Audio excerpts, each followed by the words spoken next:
Time already 7 ಗಂಟೆ ಆಗಿಬಿಟ್ಟಿದೆ, time ಆಗಿಬಿಟ್ಟಿದೆ. ತಿಂಡಿ ಮಾಡಬೇಕು, ನನ್ನ ಮಗಳಿಂದ ಸ್ನಾನ ಮಾಡಿಸ್ಬೇಕು. ದೋಸೆ ಸಂಪಣ ಇದೆ, ಸೊ ಅದಕ್ಕೋಸ್ಕರ ಒಂದು ರೆಸಿಪಿ ಮಾಡೋಣ ಅಂತ ಟ್ರೈ ಮಾಡ್ತಿದ್ದೀನಿ. ಟೊಮೊಟೊ ಒಂದು ಸಣ್ಣದಾದರೆ ಒಂದು 3-4, ದಪ್ಪದಾದರೆ ಒಂದು 3, ಬೆಳ್ಳುಳ್ಳಿ, ಟೊಮೊಟೊ ಚಟ್ನಿ ಇದು, ಮತ್ತು ಈರುಳ್ಳಿ, ಸ್ವಲ್ಪ ಕರಿಬೇವಿನ ಸೊಪ್ಪು, ಬ್ಯಾಡಗೆ ಮೆಣಸಿನ್ಕಾಯಿ ಮತ್ತು ಒಣಮೆಣ್ಸಿನ್ಕಾಯಿ ಇದನ್ನು ತೆಗೆದಿಟ್ಕೊಂಡಿದ್ದೀನಿ. ನೆಕ್ಸ್ಟ್ ಏನು ಮಾಡಬೇಕು ಅಂತಂದರೆ ಇದನ್ನು ಒಗ್ಗರಣೆ ಮಾಡ್ಕೋಬೇಕು.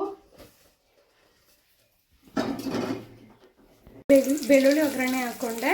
ನೆಕ್ಸ್ಟು ಒಣಮೆಣ್ಸಿನ್ಕಾಯಿ ಮತ್ತು ಬ್ಯಾಡಗೆ ಮೆಣಸಿನ್ಕಾಯಿ. ನಾನು ಒಣಮೆಣ್ಸಿನ್ಕಾಯಿ ಬ್ಯಾಡಗೆ ಮೆಣಸಿನ್ಕಾಯಿ ಒಂದು 5 ತೊಗೊಂಡಿದ್ದೀನಿ. ಇಲ್ಲ ಒಂದು ಖಾರ ಬೇಕು ಅಂದರೆ ನೀವು ಇನ್ನೂ ಜಾಸ್ತಿ ಹಾಕ್ಕೋಬೋದು. ಆಮೇಲೆ ಈರುಳ್ಳಿನೂ ಹಾಕ್ಕೋಬೇಕು.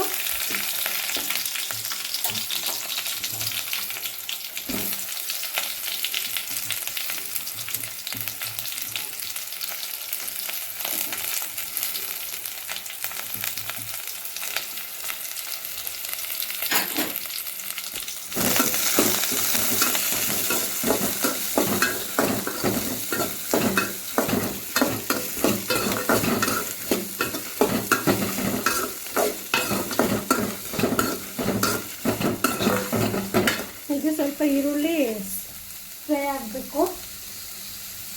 ಟೊಮೊಟೊನೂ ಹಾಕ್ಕೋಬೇಕು.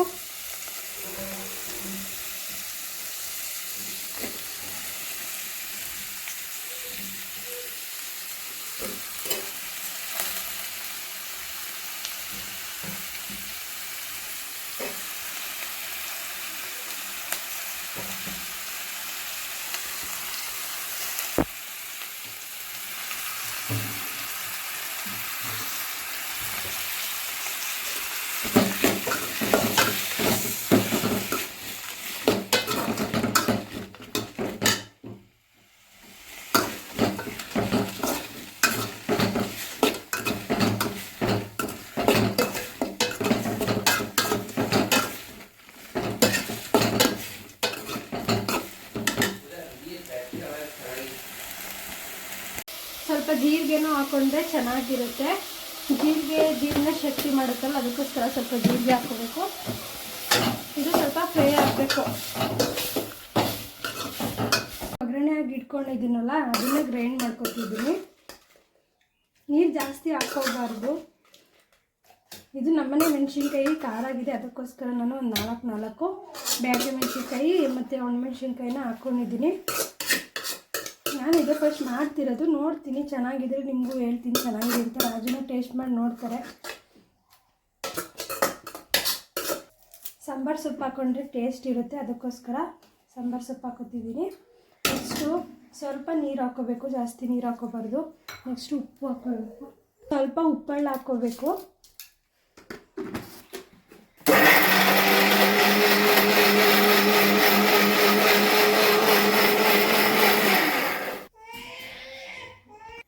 ಜಾಸ್ತಿ ತೆಳ್ಳಗೆ ಇದು ಮಾಡ್ಕೋಬಾರ್ದು, ಈ ರೀತಿ ಮೀಡಿಯಮಲ್ಲಿ ಇರಬೇಕಿದು. ಇದನ್ನು ರೆಡಿ ಮಾಡಿ ಇಟ್ಕೊಂಡಾಯಿತು. ಇವಾಗ ಸ್ವಲ್ಪ ಒಗ್ಗರಣೆ ಹಾಕ್ಕೋಬೇಕು. ಒಗ್ಗರಣೆ ರೆಡಿ ಮಾಡ್ಕೊತಿದ್ದೀನಿ. ಸ್ವಲ್ಪ ಎಣ್ಣೆ ಹಾಕ್ಕೊಂಡೆ. ನೆಕ್ಸ್ಟು ಸಾಸಿವೆ ಮತ್ತು ಜೀರಿಗೆ, ಬೆಳ್ಳುಳ್ಳಿನೂ ಹಾಕ್ಕೋಬೇಕು. ಬೆಳ್ಳುಳ್ಳಿ ಹಾಕ್ಕೊಂಡ್ರೆ ಟೇಸ್ಟು ಏನೋ ಒಂಥರ ಸ್ವಲ್ಪ ಸಿಹಿಬೇಕು ಬೆಳ್ಳುಳ್ಳಿ.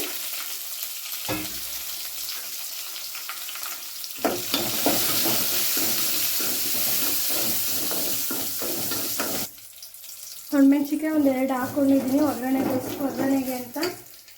ಸ್ವಲ್ಪ ಕರಿಬೇವಿನ ಸೊಪ್ಪು ಹಾಕ್ಕೊಂಡ್ರೆ ಚೆನ್ನಾಗಿರುತ್ತೆ. ರೆಡಿ ಮಾಡಿ ಇಟ್ಕೊಂಡಿದ್ವಲ್ಲ ಅದನ್ನು ಈಗ ಒಗ್ಗರಣೆ ಹಾಕ್ಕೊಂಡೆ. ಸೊ ಈ ರೀತಿ ಬಂದಿದೆ, ತುಂಬ ಚೆನ್ನಾಗಿದೆ. ನಾನು ಟೇಸ್ಟ್ ಸ್ವಲ್ಪ ನೋಡಿದೆ,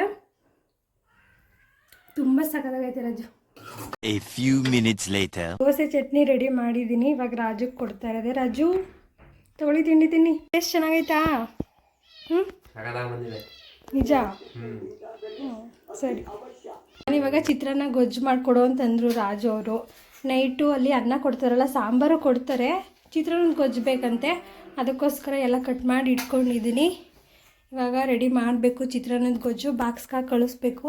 ಪರಂಗೇನು ಬಿಟ್ಟಿತ್ತು ನಮ್ಮ ಗಿಡದಲ್ಲೇ, ಪರಂಗೇನು ತಿನ್ನೋಣ ಅಂತ ಕಟ್ ಮಾಡ್ತಾ ಇದ್ದಾರೆ ನಮ್ಮ ರಾಜು ಅವರು. ಅಲ್ಲ ರಾಜು? ಕೋತಿ ಜಾಸ್ತಿ ಫೋನ್ ನೋಡೋಕೆ ಕಣ್ಣಿಗೆ ಒಳ್ಳೇದು. ಫೋನ್ ನೋಡಿದ್ರೆ ಫೋನ್ ಇಟ್ಕೊಂಡು ಕೂತ್ಕೋತಾರಲ್ಲ, ಕಣ್ಣು ಚೆನ್ನಾಗಿರಲಿ ಅಂತ ಮಾಡ್ತಿದ್ದಾರೆ ಅಲ್ವಾ. ಜ್ಯೂಸ್ ಕುಡಿದ್ಯಾ? ಬರಂಗೆ ಏನಾದ್ರು ಜ್ಯೂಸ್ ಮಾಡ್ಕೊಡ್ತೀನಿ ಬೇಕಾದ್ರೆ ಕುಡಿಯಪ್ಪ. A few minutes later. ಅಪ್ಪ ಬಟ್ಟೆ ಎಲ್ಲ ಇತ್ತು, ಶೆಣ್ದು ಹಾಕ್ತೆ ನನ್ನ ಮಗಳು. ನಂದೆಲ್ಲ ಶೆಣ್ದು ಹಾಕ್ದೆ. ನೆನ್ನೆ ಅಂತೂ ತುಂಬ ಬಟ್ಟೆ ಇತ್ತು, ಅವು ಸಾಕಾಗೋಗುತ್ತೆ. ಸಾಂಬಾರು ಸೊಪ್ಪು ಹಾಕಿದ್ವಿ, ಅದು ಚೆನ್ನಾಗಿ ಬಂದಿದೆ ನೋಡಿ, ತುಂಬ ಚೆನ್ನಾಗಿ ಬಂದಿದೆ. ಸೊ ನಾವು ಇದನ್ನೇ ಕುಯ್ಕೊಂಡು ಇಲ್ಲಿ ಇದು ಕೂಡ ಚೆನ್ನಾಗಿ ಬಂದಿದೆ. ಇದು ಹೆಸರು ಕರೆಕ್ಟಾಗಿ ಗೊತ್ತಿಲ್ಲ, ಚೆನ್ನಾಗಿ ಬಂದಿದೆ. ಸೊಪ್ಪೆಲ್ಲ ಹಾಕ್ಕೊಂಡಿದ್ದೀವಿ, ಇದು ಸಾರು ಮಾಡಿದ್ರು ಕೂಡ. ಸೊ ಬಂದಿದೆ ಗಿಡಗಳು. ಕೆಲಸ ಮಾಡ್ತಿದ್ರೆ ಕೆಲಸ ಮುಗಿಯೋದೇ ಇಲ್ಲ. ನನ್ನ ಮಗಳನ್ನ ಮಲಗಿಸ್ತು, ಅಪ್ಪ ಬಂತು ಅಡುಗೆಯಿಂದ, ಊಟ ಮಾಡಿರಲಿಲ್ವಂತೆ. ಅನ್ನ ಸ್ವಲ್ಪನೇ ಮಾಡಿದ್ದೆ, ಸುಮ್ಮನೆ ತಂಗ್ಳ ತಿಂದು ಬೇಜಾರಾಗ್ಬಿಟ್ಟಿತ್ತು. ಅದಕ್ಕೋಸ್ಕರ ಅನ್ನ ಸ್ವಲ್ಪನೇ ಮಾಡಿದ್ದೆ, ಮಧ್ಯಾಹ್ನ ಆಗಷ್ಟು. ಆಮೇಲೆ ಊಟ ಏನೋ ಅಂತು, ಅದೇ ಟೊಮೊಟೊ ಗೊಜ್ಜು ಮಾಡಿದ್ನಲ್ಲ, ಅದನ್ನೇ ಇಟ್ಟಿದ್ದೆ. ಅನ್ನ ಮಾಡಿಕೊಟ್ಟೆ, ಊಟ ಮಾಡೋಕ್ಕಿಂತ ಮುಂಚೆ ಅಪ್ಪ ಅವಳನ್ನ ಮಲಗಿಸ್ತು. ಯಪ್ಪ ಇವತ್ತಂತೂ ಗ್ರಾಚಾರಕ್ಕೆ ತುಂಬ ಸರಿ ಇಲ್ಲ ಯಾಕೋ ನನ್ನ ಮಗಳಿಗೆ. ವಾಕರಲ್ಲಿ ಆಟ ಆಡ್ತಾ ಇದ್ದಕ್ಕಿದ್ದಂಗೆ ಅದು ಸಡನ್ನಾಗಿ ನಮ್ಮದು ಸಂಪು ಸ್ವಲ್ಪ ಹಳ್ಳ ದಿಬ್ಬ ಥರ ಐತೆ, ಮುಗುರಿಸ್ಬಿಟ್ಲು. ಯಪ್ಪ ಸಖತ್ ಎತ್ಬಿಟ್ಲು. ನನಗಂತೂ ಭಯನೇ ಆಗಿಬಿಟ್ಟಿತ್ತು, ತುಂಬ ಚಂಡಿ ಮಾಡ್ತಿದ್ಲು. ಅಮ್ಮ ಕಣ್ಣೆಲೆ ಎಲ್ಲ ಮಾಡಾಕಿದ್ರು, ಅವಾಗ ಒಂದು ಸ್ವಲ್ಪ ಸಮಾಧಾನ ಆದಳು.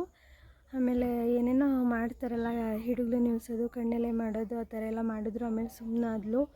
ಸಂಪೂರ್ಣ ಬಾಗಿಲು ಏನಾದ್ರು ತೆಗ್ದಿದ್ರಂತೂ ತುಂಬ ಕಷ್ಟ ಆಗ್ತಿತ್ತು. ವಾಕರು ಕೂರಿಸಿ ಮಕ್ಕಳನ್ನ ಮಾತ್ರ ಬಿಡೋದೇ ಅಲ್ಲ, ಹುಷಾರಾಗಿ ನೋಡ್ಕೋಬೇಕು. ನನಗಂತೂ ತುಂಬ ಒಳ್ಳೊಳೋದು ನೋಡಿ ಗಾಬರಿನೇ ಆಗೋಯ್ತು. ನಾನು ತಿಂಡಿ ಮಾಡ್ತಿದ್ದೆ ಒಳಗಡೆ, ಆ ಥರ ಆಗ್ಬಿಡ್ತು ಇವತ್ತಂತೂ. ರಾಜು ಡ್ಯೂಟಿ ಮುಗಿಸ್ಕೊಂಡು ಬರೋದು ಸಂಜೆನೇ, ಬೇಜಾರು ಒಂಥರ.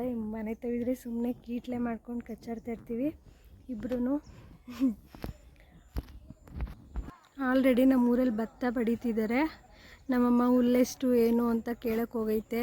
ಅದು ಕರು ಐತಲ್ಲ ನಮ್ಮದು, ಅದಕ್ಕೋಸ್ಕರ ಹುಲ್ಲೆಷ್ಟು ಏನು ಅಂತ ರೇಟ್ ಕೇಳಕ್ಕೆ ಹೋಗೈತೆ. ಕರುಗೆ ಹುಲ್ಲು ಬೇಕಲ್ಲ, ಅರ್ಧ ಎಕರೆ ಎಷ್ಟು ಅಂತ ಕೇಳ್ತೈತೆ. ತಗೋಬಿಟ್ರೆ ಮೊದಲಾಗಿ ಹೇಳ್ಬಿಟ್ರೆ ಬೆಟರು, ಅದಕ್ಕೋಸ್ಕರ ಕೇಳ್ತೈತಮ್ಮ. ಟೈಮ್ ಬಂದು 11 ಕಾಲಾಗಿದೆ. ನನ್ನ ಹಸ್ಬೆಂಡ್ ರಾಜು ಇವಾಗ ಬಂದ್ರಾ?